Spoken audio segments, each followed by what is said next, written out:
I'm lucky because I got a home place to call home and a person to call mom and dad.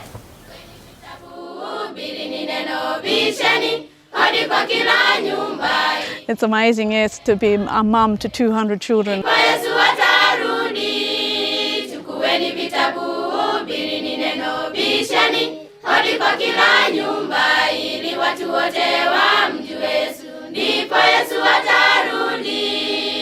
EAMO, EAMO, stands for East African Mission Orphanage. An Australian couple started it. This is my good wife. In fact, this woman is the strength behind all of this. She keeps me going. We have 213 children at the moment, and in the town behind us, in Nakuru town, there is at least 6,000 children roaming the streets looking for a home. So it is desperately needed, and yes, it is so desperately needed to have even more children off the streets.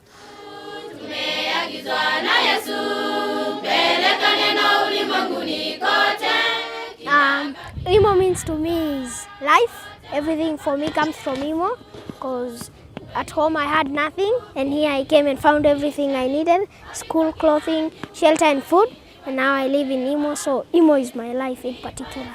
We aim to take in those children and give them a better life, whereby they have the guarantee of having 3 meals a day, having their own bed, having their own food, and having an education right from nursery through to high school, and give them the love, care and attention that all children deserve to have.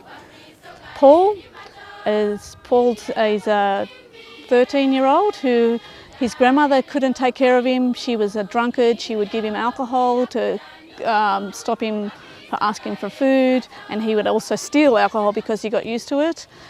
So him and his brother come to us at that desperate situation. At home I didn't love. I used to steal and do all these kind of things, but when I came to Imo I learned about love. We were in a bit of a rut.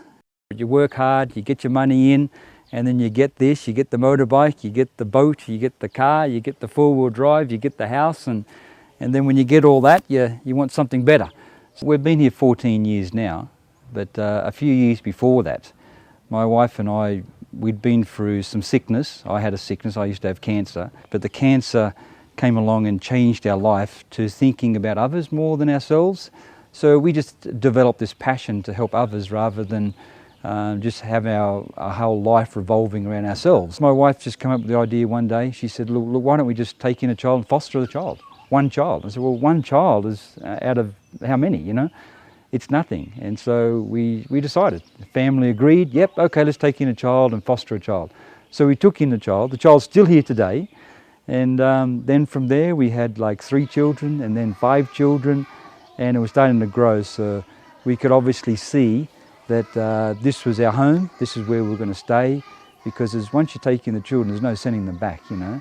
It's very life-changing, to a total life of self and looking after self and our own needs, to now thinking of children and their needs, not just physical as in food and the comforts of a home, but the love that the children need, and to think of how you can do it for different children with different characters. You know, it is a life-changing thing, because now you have to start thinking of how you can actually give that love. Before you didn't have to think, you just gave it and this is how you do it. But some kids can't accept that the way that we used to give it. So now we have to think of another way and different ways. So yes, life-changing for us, because we change, because we see the difference in the children after you've given them that love. It's a great day for May and I, but I think it's an even greater day for the Emo kids. Is that right? Yes! Yes. The celebration, the grand opening at East African Mission Orphanage was the opening of the boys' dormitory. We had friends from Canada who had donated. We had the entire family. So we decided the children wanted to do something to express their appreciation. So we had a dedication of the boys' dormitory that day.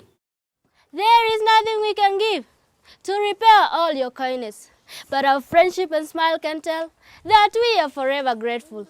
Our better world, our company of change. They have been living in the classroom for the last 9 years, using the classrooms as their dormitory. and using some old wooden buildings for a classroom. So this is going to improve two things, not only their day-to-day living experience, but also the classrooms are going to get better. Children are coming to our gate every day. You know, we know that we're going to expand.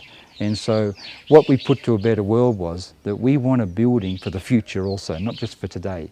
And so they came on board. I mean, they could have saved a lot of money by building smaller buildings, but they agreed with us. They said, no, the future is bright here for emo, so let's do a bigger building so that we don't have any room problems. As you can see, we have many visitors here today. And Eric, Uncle Eric, who knows Uncle Eric? Me. Okay. We support them because if we can give a future to the children, it's a future to the country. And our kids actually work faster than the contractors that we had here building. The contractors, we actually told the contractor, get out of the way, get to the side, let the kids in here and get going with the wheelbarrows and the shovels. Agricultural projects here are big, very, very large. We grow 13 acres of wheat, we do 5 acres of maize corn, we do 4 acres of beans, we do an acre of potatoes, we do all sorts of spinach, carrots, cucumber, lettuce, whatever, you know. I am from Red Deer, Alberta, in Canada, and I actually farm. And so this was a chance for me to come and see. Eric needed more agriculture people. They need to see what they're doing here and how we can make it better for them, easier for them, and how we can make it so that they can grow food year-round rather than just during the rainy season. You have to cut all of them and don't leave any that are lying around. No. Yes. Yeah, you have to do it. I've said to the kids here, man, they are so lucky to get the education that they get just from gardening. How many kids in Canada could plant and look after a garden? Not very many. Big? Yes? Small. I mean, there's a lot of children in Kenya that are leaving school every year that have an education and looking for a job, and unemployment is extremely high here. So our challenge is to give our children more than that. We've got to give them something more than they're getting in the average school, better grades, a more scope of different fields. We take physics, chemistry, all sciences, mathematics, languages, geography, agriculture, business, and all those kind of stuff. So future for emo in this area is to get like a trade school, which we're discussing with A Better World for that.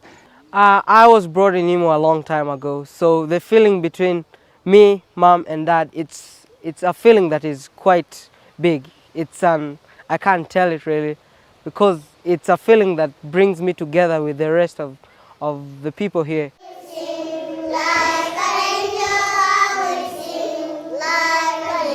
I think we've got the best job in the world, you know, that's what I can say. Every night we go to bed and we talk about the kids. There's always problems too, but we deal with the problems. We have good staff, good training here, good system, and it works so well. We're so happy in our hearts. I mean, the life that we were living before, the life of goal setting, assets, you know, the motorbike, the boat, the car, everything, you know, the new house, that's all gone. You know, they were great days, but if you ask me to compare it, this is 10 times better, even 100 times better.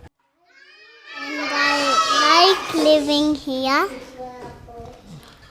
because it has wings.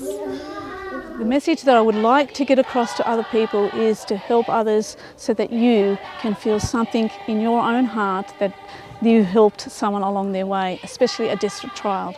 It's such a great feeling. You wouldn't believe how much of a feeling it will be to you.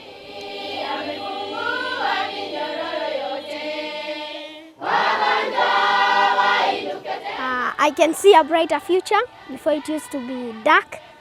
Now I see a bright future. There is sun, there is moon, but before it used to be so dark. I see I can move on somewhere and I'll be somebody big in life. To you, A Better World, we owe you our gratitude. Thank you for your contribution. Welcome to Imo. Thank you.